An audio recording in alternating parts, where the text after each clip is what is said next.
part of the most insufferable choices they made in the new season of Doctor Who was having like some talk breaking the fourth wall situations that just threw you out of things.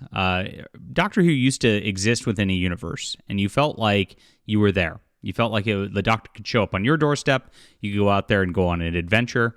It's good storytelling. When you get into breaking the fourth wall, you're just telling the audience you're not taking things seriously. It works in parody, and that's why something like Deadpool, that's why it works.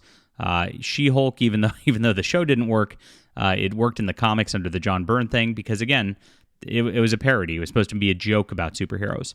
And so this tells us one thing right here, that Russell T Davies is taking the show completely as a joke. He knows he's made his cash. He knows he can't get fired, and so he's just screwing around. And if you look at his scripts over the last year, it definitely looks like that itself. I mean, we got the beginning with the weird goblins thing. We said it's not even science fiction anymore. We're just trying to lean into Harry Potter realms of fantasy for no reason. Then the maestro happens, and with the music, the stealing the music of the world, they break into song and dance routines like it's an episode of Glee. You guys remember Glee? Does anybody remember these shows anymore? They go away. They fade fast. Gimmick shows fade away fast. And Doctor Who's becoming a gimmick show now. San Diego Comic-Con, they had a mention that they're going to be doing a spin-off, the War of Land versus the Sea, the War of Land and the Sea, something like that. It's a very long title that is not catchy, very weird. And it's going to be Unit facing off against these Sea Devils from the old episodes. Now, Russell T Davies loves to throw in these references to old Who to pretend like there's a lot of depth to it, that it all kind of ties in, and to pretend like he knows a lot of the lore. But he's got like Wikipedia level references in the show. And then he bastardizes those references every single time. So this is where the show's going at this time, and we've got the 15th season done, which they're calling season 2. They're pretending like it's year 0, like this is a new show, and maybe that's the best way to view it. Maybe we should view it like this is not Doctor Who, it's Disney Doctor Who, like Disney Marvel is not regular Marvel. And once Disney gets us a little pause into things, you could tell that it just wrecks things going forward. And so it's a parody joke of Doctor Who. It's not Doctor Who itself. That makes it a little bit better. Maybe a little more palatable. All right. Please hit the like and subscribe button. Join us here as we talk about all things Doctor Who, science fiction, and things that are going on in the culture. My name's John Delarose. I'm a comic creator as well. And if you love good science fiction, check this out. This has a wonderful, wonderful story set in the far distant future where there's a Terran Imperium that has sweeps across the galaxy. The Emperor's been replaced by a clone making bad decisions, and Ayla Rin has to right the ship to save humanity from civil war. So check this out. It's in the description below, as I said. And guys, $19,000 in 9 days. Amazing. This is the best campaign we've ever had. This is my 13th graphic novel. I'm not like one of those tourists out there just doing my one thing as like YouTube merch or anything like that. I'm a writer first, and I do this to promote that. So please check it out. This is like my passion, my work here, guys. And I really appreciate how hard you come in already. All right, let's get into what's going on with Doctor Who here. So he gave an interview, and they talk about this. Doctor Who's not been afraid to break the fourth wall in the past. The characters speak directly to the viewers. Russell T Davies' new era has been notable for a particularly prominent usage of the device. It's terrible. Throws me out of the episode every single time it's done. I hate it. I really hate it. Not only has Ncuti Gatwa's 15th Doctor done it, winking to the camera near the end of The Devil's Cord. I hated it. Hated it. Anita Dobson's mysterious Mrs. Flood has done it on multiple occasions, including at the very end of the most recent season. That's been painful every single time. When I see it, I just feel like my intelligence has been insulted. And like they're saying, you know what? You're watching the stupidest thing. We know it's stupid, and you know it's stupid, and we know you know it's stupid, and we don't care. That's what I feel like I'm being told when I see that. It's like, painful.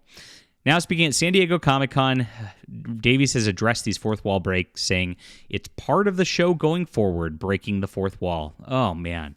That means we have to deal with more of this insufferable nonsense. That means he's going to create these fake mysteries with these fake characters that break the fourth wall, and what does it really mean? And it's going to have we saw the payoff of the the first season, where we had this big mystery of who's Ruby Sunday's parents. Is she a Time Lord? Is Susan related to her somehow from the original Doctor Who? Nope, it was nothing. She's just an ordinary person. It was the biggest letdown of a build-up I've ever seen. It's like he intentionally just did that to screw with the audience. And that's kind of what we see with this character here, who's still kind of a mystery, who's been addressing the audience. Like, who's this lady who keeps showing up and talking to us, right?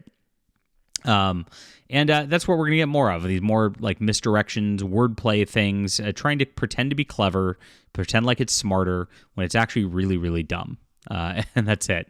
And gosh, it gets worse, guys. I'm sorry about this. For the upcoming season, the Devil's Chord centered heavily around it, to which he said, I can promise you more music. There's more music. It's not a musical, but there's an episode that's packed full of songs. It sounds like a musical. So one of the cringier things that I saw most recently was Star Trek Strange New Worlds. They did a musical episode, and they love to do these things in like the gay Hollywood stuff.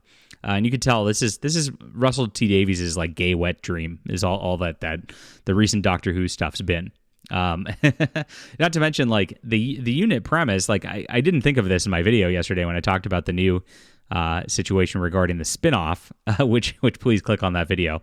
But I realized the whole premise of that is the sea is overpolluted and global warming's happening, and so they're fighting back against humanity, who is destroying the world through global war. It's a big environmentalism political message. Again, that's what he does. So it's either gay or it's a political message, right? That's all we got. And so here we are. We're going to deal with more musical crap in Doctor Who. Painful. He addressed the canonical reasons behind the fourth wall break, saying while he and Doctor Who team know what it is, they may never reveal it. So this is what they've been doing with 73 Yards too. Ruby had a mystery of why all this happened, and it was actually the best episode of the show in the whole. It was the only watchable episode because Gatwa wasn't in it, and they did this. They set up a mystery that they just didn't pay off and didn't answer. And they did the same thing with the thing. Oh, we may never reveal the true answer here. This is called Russell T Davies' lazy writing. He's making these promises to you. And as a writer, this is a thing. As a writer, when you set something up, you make a promise to a viewer, a reader, and you at that point you're like, okay, well, say my deal, like Ayla Wren's going to go and hunt down the real Emperor. Well, at that point, you expect at some point the real we're going to find the location of the real Emperor. And now he might not be alive. We don't know we don't know if she's successful. We don't know. There might be a twist involved in where this location is. But eventually, it pays off. And the contract with the reader you have as a writer is you're going to give them a satisfactory resolution that makes sense with the internal world building that you've built within the story so far. Russell T Davies has been abandoning that since the season 15. He's just throwing everything against the wall and then saying, you know what? I don't have to explain it. I'm the writer. Like he's on a pedestal better than you because he has control of this Doctor Who property. It's so insulting to the audience. And this is exactly what they're doing right here. They're not. He knows the reason behind the fourth wall breaks, but I just may never reveal it. You peons. I mean, it's so sick. These people are just narcissists, is what it comes down to. He said it hasn't been explained. It might never be, frankly. It's very interesting within the Doctor Who offices. We know exactly why it happens, and yet I'm showing no sign of putting that on screen. So he's not even showing you hints of, like, so you could figure it out yourself. I mean, this is just like, I think he's lying. I mean, I really just think he's lying that there's a reason behind it. I think he's doing it without a reason, and he just says it exists in order to try to taunt you, to try to, like, stir up some talk about the show. That really doesn't work. There's a reason for it that was in the very early draft of the Star Beast, but I see no reason to explain it whatsoever. This is just crap writing. My sister watches that. She doesn't blink.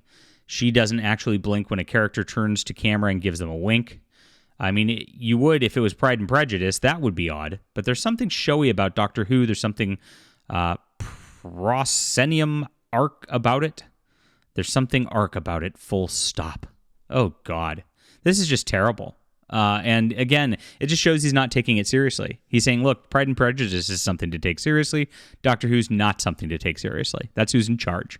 So this is, like I said at the beginning of this video, is just a parody of Doctor Who. He is making a joke out of the show.